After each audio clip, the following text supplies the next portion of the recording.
Without further ado, though, you know, we got our special guest in the building. Yeah. We got our home girl from day one. I remember when she first moved to the village. I think she knocked somebody out on the first day. Damn, nice way to introduce yourself. But you know, why you got to start with that, bro? I mean, because that was our first, you know, interaction. I was like, she's not playing. Damn. And she was a straight A student. So I was like, damn. But nah, I'm just with you know. We got Aviance in the building. Aviance. Shout out to Aviance. Welcome. Sis, dude, shout out to Avi. How you doing? Thank you for having me. Nah, no, I'm not that person anymore. I'm like that. Reformed. Hey, you know, that's good. Well, you're an education major, right? No, I'm not an education major. I was actually a telecom major in corporate, and I resigned to pursue my passion in education. Okay. I resigned because I knew I had a passion in education. I knew I had a niche for the youth, and I knew that the youth gravitated towards me. And with that, I feel like I had a gift, and it would be crazy for me to not nurture it, not give back. And I'm not gonna lie, like Mark was saying, I was a knucklehead in high school. I didn't make the best choices. I used to fight a lot. I used to, school was always important to me. My brother wouldn't let me have it no other way. But I did make a lot of bad choices, and I really didn't have those people to pull me aside and, you know, inform me and, you know, let me know and show me another way. So if I can give back and if I can do that, then that's what I'm trying to do. That's what I'm willing to do, and that's what I'm gonna do. So that's right. That's what's up. Let's get some golf claps for that. Oh, definitely need some, you know, golf claps for that. So when you went off to school to New York, like, education wasn't even on the radar at all. No, I'm not even gonna lie to you. I didn't major in education because growing up, my grandmother told me it was no money in education. Teachers don't make no money. That's true. That's true. I work in the same. Growing up, you know, not in the poverty, but you know, we had our struggles. We was going to school to make some money. Right.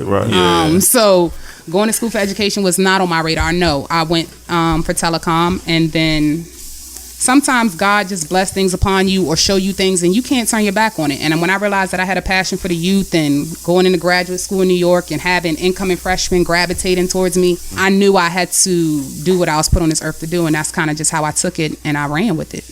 Literally, and I won't stop. So yeah, how was that though in New York though? Because I remember you coming home, you be like, yeah, whenever you come out, I see you was in New York, you ain't hit me up.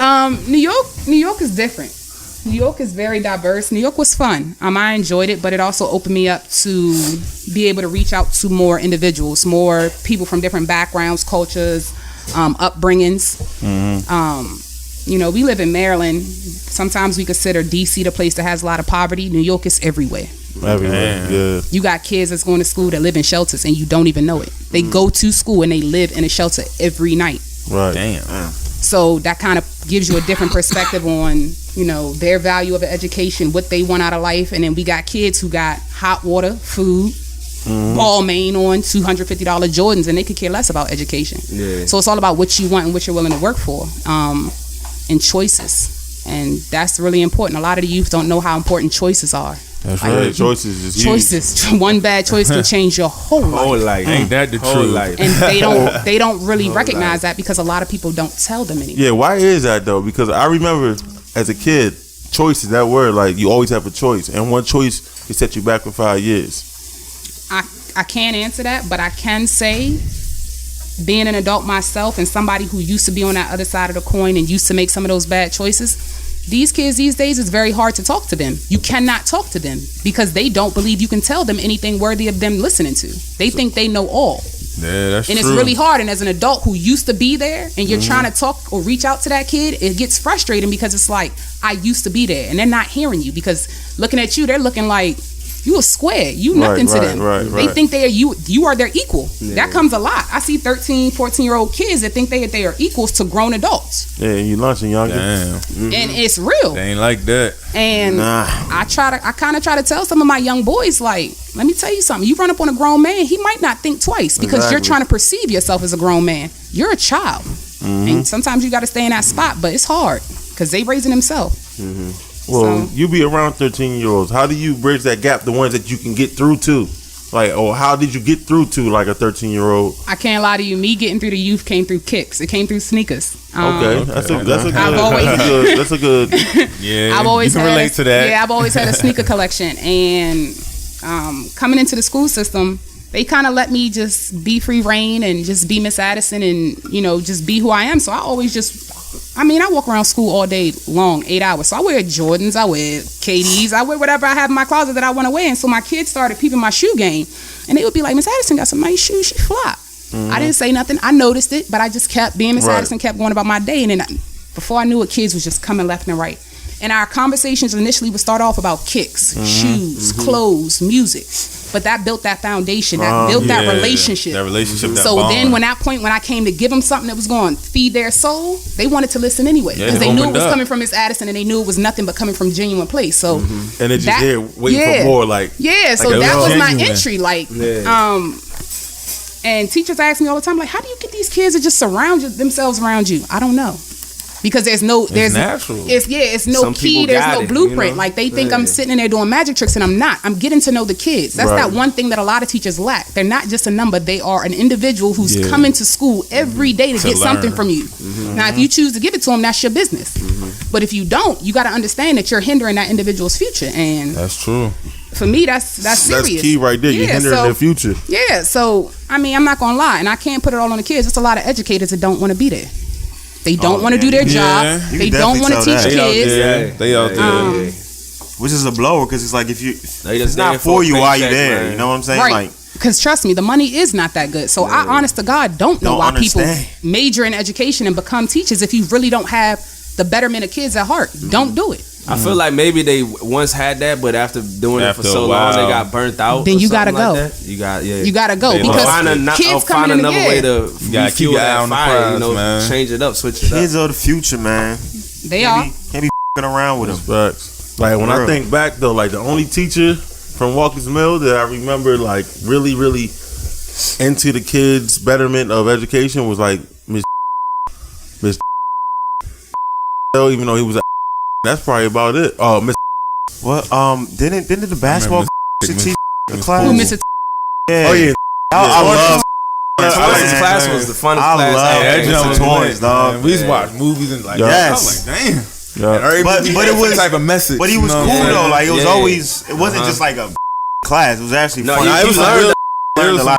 A different way of learning. Like you know, you just got together and did projects and like together in groups instead of had debates and stuff. Did exactly what she said. He built like a rapport with all his students first, and then like you're that much more willing to learn from an individual that you trust than somebody that you feel like does not care about your future. Yeah, it's cool. Just looks at you as that guy in the corner. Yeah, or stereotypes. Please believe it's a lot of teachers who will stereotype kids immediately. Sure. I would stereotype. I mean, I got teachers who won't give kids a piece of paper because usually that kid don't do no work. Damn. But in my eyes, I look at it as at the end of the day, that kid comes into this building every day, right? Every day. He got a choice. When he get off that bus, he can hit the corner. He can go around the corner and go to a friend's house, but he comes into the building. So in my eyes, if he's coming into the building, and that partly means that he wants something out of here. And every day that you don't give him a paper shows him that you don't care about his future. Now, he might not ask or advocate for himself and ask for that piece of paper, but it might amaze you if you give him that piece of paper and he might do it. One day. It might surprise you. But seeing you give up on him, that educator, that adult that's supposed to be there for him and help him understand why education is important, and not giving him that piece of paper, he's not going to care for his future if you don't. Preach. You got to understand that they are young adults. I don't care how they act. We know their children. Exactly. They don't know their children. We know their children. Yeah. That's the difference. And like you got to use like certain like innuendos and certain words. You got to reach them. Man. Yeah, you gotta reach them. I coined the toy. Don't just teach them, reach them. Like real life. Don't just teach them because everything that's taught in the textbook. We're still in that. Hey, that's the title. Say that again. Repeat that. Don't just teach them, reach them. Like real life. Like that is really. That's really how I talk to my other educators because at the end of the day, everything that's in a textbook is not going to get them through life. Hell no. Half of the things they learn in the textbook, they won't even reuse in life. No, that shit just goes in one end and out the other. Understand if you're going to teach them this textbook information, also teach them some life lessons that's going to help them get through. That's one thing they definitely didn't prepare you for the real world. I feel like school didn't prepare you enough for the real world. It doesn't. But then you have those few educators who will reach out and do those extra things or have those real life conversations with you that does make the difference. And what a lot of educators don't understand or realize is that we so quickly assume that kids are getting this guidance or this information at home, and a lot of them are not. just teacher go on home the and drop the book bag Drop the book. And I see play that. a video I see that. game or go outside or something. A lot of times, Wow. a lot of times parents used to after, ask for you, real. how was school, or you got homework, or did you eat? Yeah. 9 times out of 10 now, parents don't really ask those questions. The parent ain't even home half Exactly. the time. So those, But you know that's the plan though, to keep the parent out the house. yeah. Oh. So those To little raise you on the extra farm. things that an educator or a teacher could do for a child, incomes off of a weekend, and we come in on a Monday. How was your weekend? Yeah. It's just that simple of a question. That further lets that kid know that you actually care about how their weekend went. It's those little things that make the difference, that teachers say that, oh, well, I can't do that with all of my students. It doesn't take much. Yeah. What the does that matter? It doesn't take much. It's just them teachers making a choice whether or not to do it or not. Yeah. They have those kids that they want to reach out to and make those relationships with. But then there are those other kids who actually need that relationship building that they choose not to make those relationships with. And those kids that really need those relationships are those kids who they call troubled kids, or that they feel like they can't be Yeah, I'm reached. about to say, Yeah, do the you feel troubled like ones are race the comes smartest into it? ones. Yeah, they're always the smartest ones. They're always the smartest ones. Yeah. Do you feel like race comes into it, or In what factor? In what aspect? As Like, far For as- the ones who get overlooked. And yeah, as far as profiling him, oh, he's a knucklehead, he's course. a bad kid. I'm not even like, gonna try with him. Like you He said, don't. waste your time. It's not on purpose. It's probably subconscious. Subconscious, yeah. It always is. Like, you're always gonna look out for someone that looks like you. Right. I think naturally. Where do you teach at? I What would school say do you work this. at right now? Oh, a you school. want? Okay, school. Okay, okay. Okay, you don't have to say. But it. what I will say is, a lot of educators don't recognize their biases towards individuals or skin color. Understand that as an educator, we all have our own biases. As we grew up, we know whether or not we are. Period. It we doesn't consider matter we're what privileged, color or whether you are. we look at another race as below us. We know as individuals whether or not we have those things. Now, a lot of educators are not willing to face those things. I will say that they have rolled out in a few schools some equity and excellence programs in regards to focusing on Hispanic and African American kids, because they are not academic excelling. They're falling below the grade average. And so they have rolled out a few programs for that, to focus on those individuals. But let me be first to say they're not doing it. A lot of things in education are for show. Right. I call it juking the stats. I work in the school system. I see it. It's for show. They juke the stats. They can say and preach equity and excellence for African Americans and Latinos all day, but they are still our troubled kids, and they are still achieving below average. So now what do you do to the program? Because if you look at it, the program has failed. It's not working. Yeah. Exactly. But it's not going to work if you have educators who are not really willing to get in there and make it work. Reach out to those kids, Right, because right. I'm not going to lie, and I don't care what none of them say. When they look at the population of kids, they look at them as troubled, or they are either intimidated by those individuals. You can be intimidated all day, but if you have yet to try to reach out to that kid and make that relationship building, you're going to be intimidated by that child. Right. And that's not that child, that's your own bias. Yep. That's you. That's exactly, it's you. It's not the kid. It's you. Your fear of maybe black skin, olive skin, whatever you want to say, but that's your own bias, which is what is hindering you from educating that individual who 9 times out of 10 wants to be educated. Right, Avi. With that said, though, can't you blame the principal? Because the principal has to interview every teacher that works in the school. I mean, Shouldn't the principal ask certain questions during the interview, or be able to, but even as a peep that this yeah. educator is not here for educating kids for the greater good? Of course. Do you blame but the principal, or does the principal have to fill the school? I don't blame the principal, and I don't blame the principal, because at the end of the day, everybody's a master of disguise. Yeah, that's what. Don't nobody reveal their races or their biases flat off the gate. Hell no. They don't. What do you see the schools doing to like incorporate more of like the parents into the situation? Because I know a lot of times these troubled youth, it all starts at home. I'm not gonna lie to you. Naturally, just protocols. Schools are gonna send out emails, newsletters, all of the above. But at the end of the day, we can't force a parent to come in there and advocate for their child. Like, I realize being situations where a principal can make a phone call to a parent about their child and suspending them for 5 days, and the parent won't even come up there and ask no questions. They just say okay. Damn. So you also got to understand, that's crazy. And this also That's goes crazy. part to the things that I think a lot of educators fail to realize, and they can't relate or didn't grow up in that type of household. But every child doesn't have a parent. And just because you gave birth to them does not make you a parent. Yeah. That's real shit, right? It's a lot of kids that's really making their own way and providing or fending for their siblings in the household. Yup. Right. You got a lot of 12 and 13-year-old men that consider themselves men because they do men things in the household because their fathers aren't around. Yeah, they taking care of watching. You got to understand that when you come head to head with a young man who's very confident or knows his capabilities, you can't just talk anything to him. A lot of times adults try to talk to kids like they are condescending. Yeah. like they don't know, or like they're dumb, or what I say goes. At the end of the day, if you as an adult have that mindset, just because I'm an adult and what I say goes, you're all wrong. Right. You should take interest or heed that if a kid is asking you questions, not trying to, what's the word I want?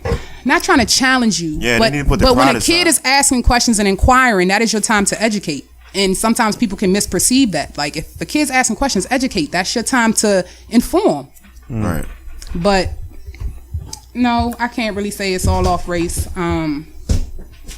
It's just it's a lack of parenting that's going on amongst our kids, and it kind of hurts. And it hurts when you see it. I That's seen Avi on Facebook. You're doing a commencement. yes, So you a public speaker now? Like, You getting paid for that? What's up Yeah. with that? No, I'm not getting paid for it, but in my world, I am getting paid for it because I do it for the youth. So that's what's up, though. Right. You can actually, people get paid yeah, for people just public literally speaking. get paid for commencement speaking and being more motivational speaker, and that is Right. eventually my goal. I think you should definitely. But for now, it's for the kids because right now I got their attention and they'll listen, so I'll speak. And that's Okay. that's That's kind of what's how up. I feel about it. If they'll listen, Just take it and run I will with definitely it. speak because that's the hardest part, to get them to sit down and listen. You Right, can't right. tell them anything. Trust me. Especially when they sitting there and got on the same exact clothes you do. I got kids that wear $750 outfits to school. Damn. And I they mean, think it is they what it doing is. something. They is, but what they fail to realize is they don't even know how to make $1 anymore. Kids used to go outside and Yup. shovel Yes. driveways, Oh my cut God. grass, Wash cars. do things like that. I Instead, literally they don't see it. they don't earn money anymore, I but just their parents posted will buy that them on my 250 Facebook the other J's. day about I don't I even remember see I that used to do shit. that. I was Borrow telling $50 from your parents, go buy a lawnmower off Craigslist, and cut grass all Yup. summer, so you can Bruh. buy whatever you want. You know, pay Real whatever talk. you want. I was telling the kids at the school I work at, like I used to wash Mr. Hobbs' car at Walker's Mill just for $50. Like I had to get that bread. And then one time, R.I.P. Mr. Hobbs, I popped his trunk. This had a brown paper bag full of money. Damn. What the I thought he was hell? about to say something else. Chill out. R.I.P. to Mr. I know Hobbs. where you're going, R.I.P. But He had a brown paper R.I.P. bag full of Mr. money. I'm like, Hobbs, Hobbs, what is man. this? He said, take what you want, up to 100. So I took a Benji. But yeah, like that's what He the said ki- up to 100. Of course, you gonna take Yeah. 100. Oh, exactly. nah, when he said take what you want, he knew he f***ed up. So he's Yeah. like up to 100. But yeah, you know, that's Mark how would have just walked away with the I bag. was, yeah, all type of wild shit was running through my You head. mean? But see, it's people. But that hustle though, yeah, like, but see, on top of that, it was people like that. Because at the end of the day, ain't nobody paying nobody $50 to wash no car. exactly. Yeah. But it was the fact that you asked instead of going to take. A lot of times kids feel entitled to where now they're just starting to Hell go yeah. take things from people. Like at the end of the day, I don't know how nobody else feels, but if you go around a 7-Eleven in Montgomery Village or Montgomery County around 9 o'clock, y'all notice the kids hanging out. Yeah, they ain't in like, school. They I be on the did streets be driving they be all trying day. to like they Yeah. did be trying to put fear in you. But I feel like it's a lot. A lot has to do with their Just attention, man. Like back in the day, we had more downtime. I feel like I mean, you always have downtime, but I mean, like now it's like the internet. Everybody's on their phone. Like Everything's easily instead of going accessed. outside to mow lawn, just trying to do shit online, get True. Instagram Yeah, likes. because when we were younger, we didn't have no cell phones. Right. We went to each so other's like, houses. see, the thing about it, I think they just need What the you said. Oh, Like, you you talking don't about know the Instagram post that you can do Oh, yeah, something yeah, until yeah, you yeah. know about it. Yeah, they're You know what I'm saying? misinformed, Like, but they know everything else. It's Right. about what they really want to know. At the end of the day, I don't care what anyone says. You can ask. It doesn't hurt nobody to ask a question, like real life. And at the end of the day, if you're on Instagram and you see a homeboy or a classmate that's reselling shoes, it ain't that hard. Nah, it ain't. Right, It's right, truly right. not. You can resell. People you can will resell ask around the your more you neighborhood. know. You can resell. But I but I your mean in friends. the like, for example, I forgot what I was reading or I was watching something. They were talking about like some convention that they brought a bunch of kids to, and you know they're all asking the kids what do they want to be when they grow up. So people are saying, you know, fireman, policeman, or you know, businessman, something or another, right? So then what they do is they sit them all down and they put up a screen of like a million different jobs. Oh yeah, yeah. I And know how what you're much talking about. how much Oh, they each pay. job maker, yeah. So like they're looking at the job that they said they want to be, and they're like, what about that job? What is this? Yeah. And, like, when they seen that what job, is it this? was Like, what is this believable. job? It makes this much money. I want to know about it. Like sometimes, like you don't even know that something's available it's not for you to believable to do you. because, like, maybe in your world you're so closed in. Yeah, like sneakers. Everybody knows sneakers. That's probably a little bit easier to get into, right? Yeah. But like, you know, an engineer or you know, all types of different jobs that pay good money that they don't even ever think that they could ever be. I hear that, but then where are the counselors? Where are the teachers who recognize that student has a gift in math or science and be like, hey, have you ever thought about being an engineer? Right. Like, those are those people. And at the end of the day, kids have internet. And I agree. At the end of the day, kids will research everything they want to know. But if you have the internet at your disposal, then you can research anything. Right. Like, you truly can. So, I mean, I definitely get it. But at the end of the day, and that kind of just feeds off exactly what I was considering to do, because I was thinking about, reaching out to some of my friends on Facebook and Instagram and asking them to make a 1-minute video stating their name, college, age, and what their profession is, so that more kids can see individuals that look just like them, who are out here in these professions, and so that they understand that it can be done, it can be attained, and it's achievable. Right. At the end of the day, the sky's not the limit; it's just a view in my eyes. What were you saying about the kids seeing? They have to see it. Yeah, well, you only know what you see. Meaning, like, okay, say you grow up in Montgomery Village, Maryland. It's a whole perspective out here that Montgomery Village is like rich.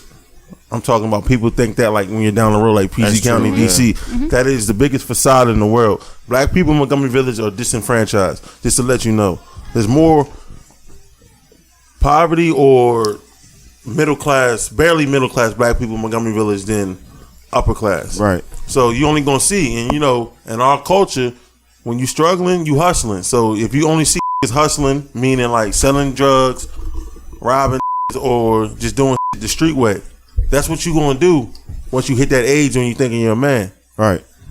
So, you only do what you see. So if you see like more doctors, more engineers, more good teachers or whatever, that's what you're gonna do. Ho said it, if his nephews follow him because, he wanted to be a philanthropist, he wanted to be an entrepreneur. But he didn't see that though. All he saw was hustlers. But Ho was smart enough to switch that. So that's just what I'm saying. You only do what you see. Okay, so at what point do you want more? Once you get to that age of accountability. And I think that's like 14. Because that's when I seen it. Like 14. Well, 14 is high school. So that's okay with me. 8th grade, if you all of a sudden in 9th grade. No, 8th grade, 9th grade. 8th grade, 9th grade. That's when you see it. And if you don't see it by then, you're going to be lost probably for another 15 years. And hopefully you don't get locked up or killed. And that's just the reality of the situation. But yeah, you only know what you see. So if kids only know what they see, then that is a message to all of us. Exactly. Knowing that. Show them more. Yeah, then we need to show them more. We need to inform them. We need to help guide them. We need to do some extra programs. And I know it's hard and I know time is short, but at the end of the day, even if you just in a 7-Eleven and you see a young man, like I remember I was in Germantown and a young man was in there trying to steal a roll-up. Like real life. Damn. Real life. I be having and he told him it was stale and he gave it back and the dude gave him another one and he tried to slide off. And I'm like, young man, why even go down that road? Why even make that choice? Just for that though. For a roll up. Don't worry about it. Take it and I'll pay for it. And sometimes you got to do that and you got to step in because he doesn't even realize, he didn't even take into consideration or account how trying to steal a roll up might have put him and gave him 6 months. Yup. He has no idea. But a lot of the youth is so misguided. They think the world owed them something, and let me be very clear: the world doesn't owe us anything. Where does that come from? Nothing in life is free. Yeah. Nothing in life is free. Nothing, not even the air you breathe. We gotta go out there and work for it. Yeah, I get it. Nothing is given. You gotta earn it. Now, if you think out there going out thinking you can go out there and take something, then understand that sometimes somebody might be right behind you, might take something else of yours that you can't get back like your life. So kids are misinformed, but honestly, it's up to us to get out there and talk to them, educate them. I don't care if you coach your kid's soccer team, football team, have them little extra conversations. Kids listen. Yeah, you're right. It goes a long way. It goes a long way because they remember that shit, and then the next day they come up to you and continue on, which I was talking about. Like, damn, he's really remembering. You know what I'm saying? Like, they pay attention. Honesty goes a long way with young adults. I will be the very first to say my kids know all of my dirt, from my bad decisions, from my fighting, from me saying some pretty reckless things to teachers in high school. I tell my kids about that all of the time, and they're like, Miss Addison, no, that couldn't have been you. No, it was me. They don't believe it. And that is the good thing. So let me show you where I used to be, and you get to see where I am now. The change, yep. So understand. So you sit here and say, Miss Addison, you hit, you sharp. No, I did it. I went through it, and I'm not going to sit here and hide it from you because me telling you or expressing my story to you can help you make a completely different decision and make a better choice than I did. Hey, drop a bomb and clap for that. So, I might have to come to You have like anything specific you're gonna touch on? To be honest, I haven't even written my commencement speech, and I got to turn it in by Tuesday. I do know that I have a few messages that I want to give, and one of them is stay woke. Okay. And that is exactly what it sounds like. Don't be blindsided by what somebody tells you. At the end of the day, just don't go by what someone says. You have to go out there and research for yourself. Ask questions. Ask questions. Don't be afraid to be informed, because if you're not informed, you're misguided. And a lot of times they'll go ask their peers, and their peers are misguided. Catchphrase. Hell yeah. Another catchphrase. God damn. Destined for greatness. That is something that I spin off from my Scholar clothing line. So my motto for my students is, I'm a scholar, so expect beyond great things from me, because I'm indeed destined for greatness.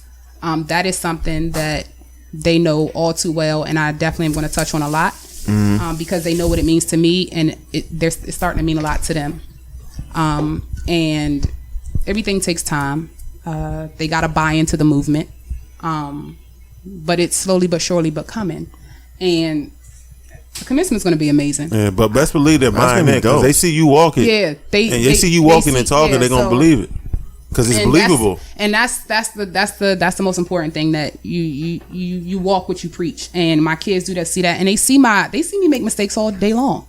I mean, I'm not perfect by any means, but for me, that's the most important part to a kid, because I'm relatable. They understand that Miss Addison makes mistakes. They see Miss Addison, might handle a situation not the best way. It's all about how you communicate to kids. I'm not ashamed. I'm not afraid, and I will reveal every layer of myself to my kids if that helps them. That's what's up. Honestly, like this. Right. You said Scholar clothing company. I see the wristband. Can we get one of those? Yeah. So I started. Can we get one for the cast to put on the table? Yes, I Pick got you it. up. So I started ScholarS, and it stands for Social Club Honoring Original Leaders and Ready Souls. And I started. Hold on, say that one more time. Yeah, slow that down. Drop a bomb after she's done. I need that. So it's called ScholarS, and it stands for Social Club Honoring Original Leaders and Ready Souls. And I created that for my students, because, like I said, how my students and I was off of fashion, off of kicks. And so I realized how interested my kids were in being fly and worried about what they had on and how they look, and how everybody else perceived them, but it wasn't nothing up here. I got kids who got offers to go to because they have all this athletic ability, but it's nothing up here. Damn. So those are all those opportunities that they've worked for, but what they fail to realize is that one thing that they call school, that they call education, that they feel is whack, that they overlook, that is now hindering them from getting that scholarship to or like I have kids in 8th grade currently going off to high school and trying to get these scholarships, but their grades don't meet it. Damn. And whether you want to reflect on parenting, whether or not you want to reflect on a teacher not reaching out, at the end of the day, somebody failed that individual. And that's how I look at it, because in middle school, you are too young to be held 100% accountable for your education. That's true. If you are not informed, I say all the way up to like 16. Yes, but that again shows that lack of parenting and that lack of, somebody who was out in the street selling drugs all day from when they were 14 to 30, 35, been in and out the system. They'd be the very first to educate a kid as to not go that same route, because what it leads to. Everybody know it leads to. I don't care if you didn't get caught for 10 or 15 years, but you know at the end of the day, it's going to lead to incarceration eventually. Or death. A lot of people, just basic people like us at this table, how many of y'all sit up and open up to kids that y'all come in contact with on a day-to-day basis? Not even to put nobody out. Yeah. Like if you don't work in the school system, how many of you actually reach out to the youth that you see, just what's up? How you doing? How's your day going? I'm good. Whoop-de-whoop-de-whoop.